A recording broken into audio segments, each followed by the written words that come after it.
Tonight, the free world on the brink of a new era. President-elect Joe Biden sets the tone for his tenure as citizen Trump declares he's only just begun. Guns drawn as a driver launches a rampage in a Bankstown car park. School holiday emergency, a teenager swimming near Campbelltown missing in the Georges River. The Premier flags returned freedoms within reach as test numbers shoot up. And the fallout begins after Australia's loss to India. Should Tim Payne remain Test captain? This is 9 News with Georgie Garden. Good evening. We're just hours away from a new chapter in US history. Joe Biden to be sworn in as president in a ceremony steeped in tradition and security. Today, he set the tone for his administration, hosting the country's first national memorial to honour the victims of COVID-19. Under the gaze of Abraham Lincoln, 400 lights, reflecting America's tragic milestone. 400,000 lives lost, one person now dying from coronavirus every 38 seconds. To heal, we must remember. Acknowledging the past as he looks to the future, the pandemic top priority for the soon-to-be president, who earlier bid an emotional farewell to his home state. When I die, Delaware will be written on my heart. Departing from a military base named after his late son, Beau. I only have one regret. He's not here, because we should be introducing him as president. 4 years after leaving the office of Vice President, Joe Biden returned to the capital on a charter plane, refused an Air Force jet by the outgoing Commander-in-Chief.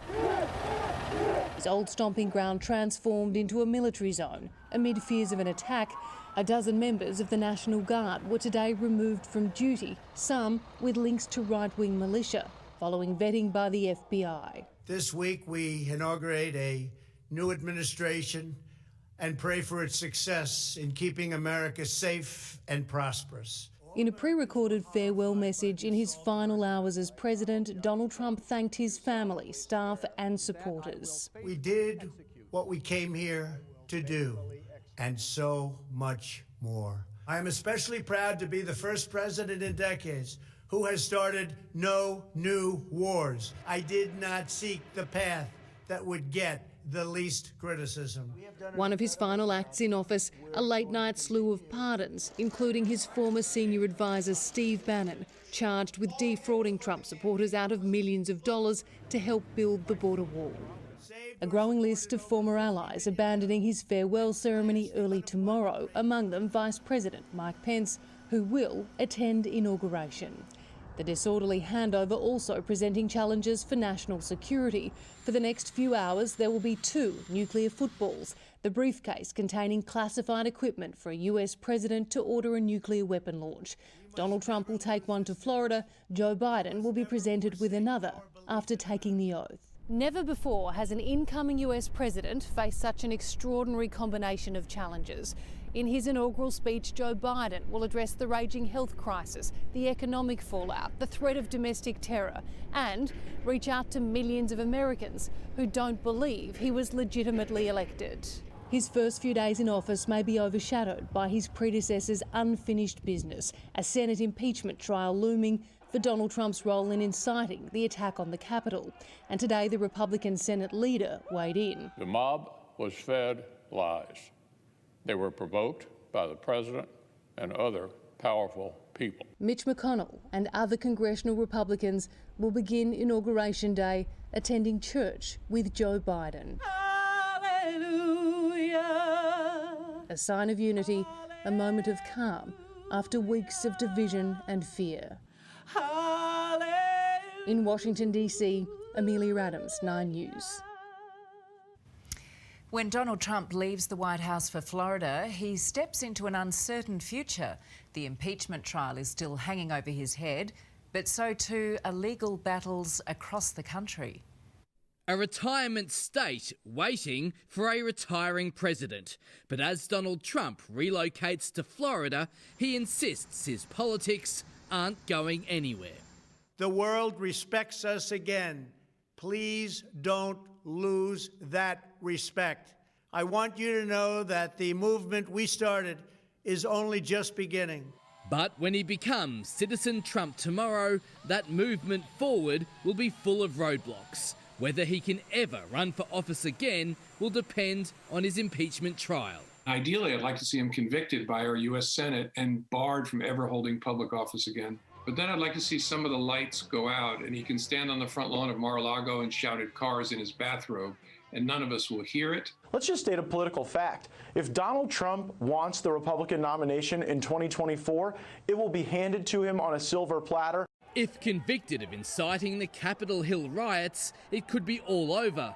But if acquitted, the Wall Street Journal reports he's told aides he may start his own political party called the Patriot Party. With our base, with Trump voters, I think the president is as strong as he's ever been. The legacy of Donald Trump will get better with age, just like a fine wine. After Donald Trump moves here to Mar-a-Lago, impeachment may not be his only legal headache. Prosecutors in several states and territories are either investigating or are considering prosecuting the soon-to-be former president. New York prosecutors are intensifying their investigations into the Trump's business dealings, while lawyers in Georgia are focused on whether the president committed an offence in pressuring local politicians to overturn the state's election results. I just want to find 11,780 votes. Even living in his Mar-a-Lago home could become a legal battle. In the 90s, he converted it into a private club, giving him significant tax breaks. But in doing so, he signed an agreement that no member, including himself, could live in it for more than 3 weeks a year. And Palm Beach residents have sent a letter to town leaders claiming Mr. Trump cannot stay. They could get an order from a judge that says you cannot have somebody live full-time on the property. It is not significant at that point that he's the former president. The laws still apply. It's a free country. You can live wherever you want. I live right near him. I would be very happy if he went someplace else. Experts say disappearing for a bit may actually help his future ambitions. Trumps need to go dark for a little bit. They need to take the show on hiatus in order to, frankly, let the temperature go down. But local authorities say it's unlikely, knowing the Trump family's love of parties. I expect that the president will have lots of large gatherings that violate the CDC guidelines and violate our mask order. And while most ex-presidents spend their day writing memoirs or making high-paid speeches, it could be the former First Lady that cashes in. The book, in her view, is going to be looking to show the changes, modifications, and in some cases, they argue improvements Melania Trump made to the White House grounds. In Palm Beach, Florida, Tim Avia, 9 News. 9's Charles Croucher joins me now in the studio. Charles, what can we expect from Joe Biden? We got a hint today, Georgie, because on his final day as president-elect, Joe Biden did something his predecessor has never done publicly. He paused and reflected on the enormous loss of life in the United States in the past 12 months. The shift in tone from Donald Trump isn't surprising, but it is still startling. For decades, Senator Biden and then Vice President Biden has based his career on vulnerability, empathy and bipartisanship, 3 phases you would never associate with the outgoing president. Just hours after being sworn in tomorrow, Joe Biden will sign his first executive orders. He faces the greatest challenge for an incoming president since Franklin Roosevelt took power during the Great Depression. FDR made the first 100 days of his administration the benchmark by which all others will be judged. In his farewell address today, Donald Trump didn't mention the Biden administration by name, but he did wish them luck. Georgie, they'll need it. Indeed. Charles, thank you. And you can watch tomorrow's presidential inauguration from 3 a.m. here on 9 with Carl and Ali, and that'll be followed by the Today Show and full coverage through the day on 9 News. A teenage boy has died while swimming with friends near Campbelltown. Emma Partridge is at Kentland Basin for us, and Emma, emergency crews searched the water for hours. They did They did, Georgie. Sadly, the search began at about 2:30 this afternoon after a 15-year-old boy jumped into a popular swimming spot on the Georges River with friends and didn't surface. Police, divers, helicopters, firefighters all searched the water for hours, and tragically the boy's body was found about an hour ago. You can't begin to imagine how his parents are feeling, and sadly, this teenager is the 13th person to have died in New South Wales this year already. Georgie? Emma Partridge, thank you. Relief is around the corner, were the words of the Premier this afternoon after our state recorded its third straight day of zero COVID cases. Gladys Berejiklian says restrictions could be wound back next week to the level of freedom we enjoyed before the December outbreak on the northern beaches. Packed in Pitt Street, they queued for new shoes while a state waited for word. The best health advice is that we should wait another week before we ease restrictions. The Premier and Health Minister beamed in for a crisis cabinet meeting this morning. I will spend $700 million. On the agenda, freeing up COVID rules, but the Premier's not moving yet. From almost 20,000 tests, there were no new COVID cases in the past 24 hours, racking up the state's third straight day. But I do want to assure the community that the government's intention is to get as close to pre-Avalon conditions as possible next week. Pre-Avalon conditions were a little like this. 50 people allowed in your home if there's outdoor space. Hospitality venues had increased capacity to one person per 2 square metres. Ticketed events were at 5,000 people. Outdoor picnics, 50 people. Dance floors were back. Indoor theatres could be 3/4 full, and there was no limit at weddings. Australia Day is, of course, less than a week away, and while most of the harbour activities are off anyway, any chance of a change to home visitor rules in time for a backyard barbecue with a larger group, unlikely.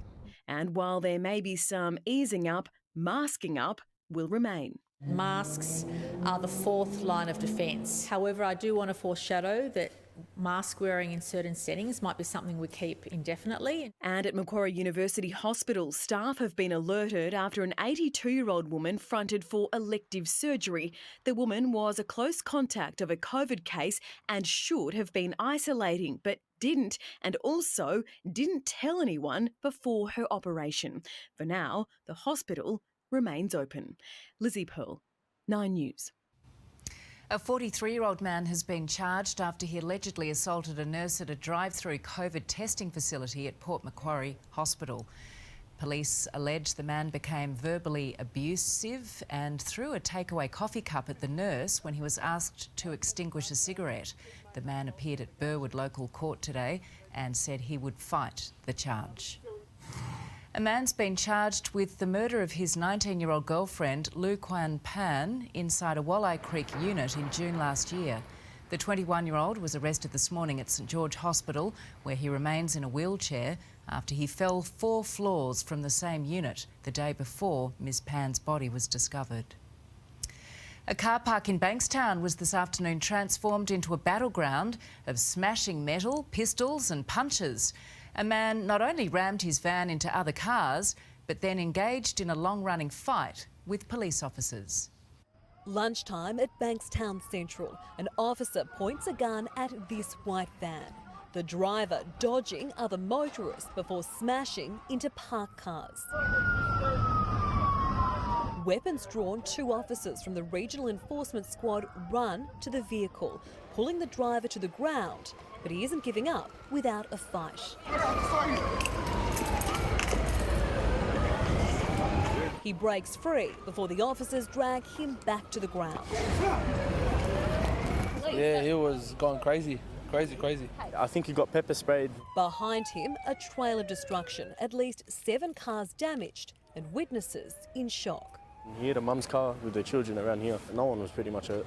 We're told the 20-year-old man is known to police, however only came to the attention of these officers when he allegedly ran a red light on nearby Stacey Street. When they tried to pull him over, he pulled into the car park. He'll spend tonight in the cells before appearing at Bankstown Court tomorrow. Kate Creedon, 9 News. Our political leaders have clashed today over our relationship with the United States. Anthony Albanese accused the Prime Minister of being too close to Donald Trump. But Mr Morrison says when it comes to foreign policy, the Labor leader doesn't get it. An awkward problem at the best of times, a visitor stuck in a lift. What do you want to do? But when your trapped guest is the Prime Minister, there's even more haste. Well done. There we go. Good work. And with the matter over in minutes, it was the least of Scott Morrison's headaches today. As the Prime Minister continued his tour of regional Queensland, the opposition leader gave a major foreign policy speech, taking a swing at Scott Morrison over his approach to our most important relationship. Let's call this for what it was. Mr Morrison pandering to President Trump. Personal attacks are not foreign policies. Anthony Albanese pointed to an event the PM attended in Ohio in 2019, which had the look and feel of a Trump campaign rally, and his response to recent riots in Washington, D.C. Unlike most world leaders, Scott Morrison refused to disavow President Trump's incitement of the storming of the Capitol, claiming it would make it harder for the Prime Minister to build ties with the new president. Scott Morrison will have his work cut out. It is the job of every Prime Minister, of whatever political persuasion you are, and every President of the United States, whatever political persuasion they are, to continue to steward this very important relationship. The Labor leader also took aim at the government over its calls for an inquiry into the origins of COVID-19, a move that offended China. The opposition leader suggested it was mishandled and an inquiry would have happened anyway. Why would you not want to know? And why would you be embarrassed about asking? Fiona Willan, 9 News. A woman has avoided jail after helping to conceal the murder of up-and-coming soccer star John Odisho. Hora Batak didn't go to police with the information she was given after the Parramatta FC player was shot at 5 Dock in 2019, allegedly over money. Her lawyer says she now accepts she shouldn't have put her duties as a wife above the law. Police are tonight looking for 2 men and a stolen luxury car following a spate of attempted break-ins across Sydney's west. A third suspect is behind bars, facing a dozen charges, including leading police on a high-speed chase. 10 to 4 in the morning and 3 masked men are creeping across the street. Armed with a wrench, one calmly peers into this Range Rover in Mount Annan before all 3 sneak around the side of the house. They all had gloves on their hands, all wearing socks. They all had COVID masks on, so at least they were COVID safe. Minutes earlier, they'd been inside this allegedly stolen Mazda. Police believe they were targeting luxury cars. 3 blokes had come up here to try and get into a car and went around the back of the house and tried to get into the house. A kilometre down the road, the thieves try again, tugging at the front doors of a further 2 homes on Dodonia Circuit. By 6:30 a.m. yesterday, they'd made their way to Harrington Park. A bit violated. 2 of the men breaking into a house, the homeowner telling 9 News she saw the men driving her husband's $130,000 Audi TT away. Hours later, police spotted the allegedly stolen Mazda here in Lethbridge Park. The driver, 24-year-old Ronald Pittman, allegedly refused to stop, sparking a high-speed chase of up to 150 kilometres an hour. Police arrested Pittman, and inside the vehicle, officers found 2 more sets of suspected stolen keys. The 24-year-old's partner had little to say in his support. No, sorry, no comment. Pittman remains behind bars. Tonight, with the stolen Audis still on the streets and 2 men still on the run, police say they won't be far behind. Lauren Tomazi, 9 News. It is time now for a look at today's weather. Here's Amber. Good evening to you, Georgie. It has been a mild but humid day in Sydney with cloudy skies and light southeasterly winds. The humidity peaking at 90% around 9 a.m. this morning as the temperature gauge climbed to just 23 degrees around an hour and a half ago. Out west dipping to a coolish 15 degrees this morning before reaching 23 this afternoon. That is 8 degrees cooler than average. But the milder weather won't last, with the heat returning tomorrow. I'll be back with the full forecast a little later, Georgie. Thanks, Amber. See you then. Well, the only thing getting traction was the investigation by police. Next, a man who won this luxury car loses the lot when a stunt backfires. How a minivan saved a grandmother's life. Also, undercover in Wuhan, the secret video they don't want you to see. And the monster pile-up at the centre of a blizzard.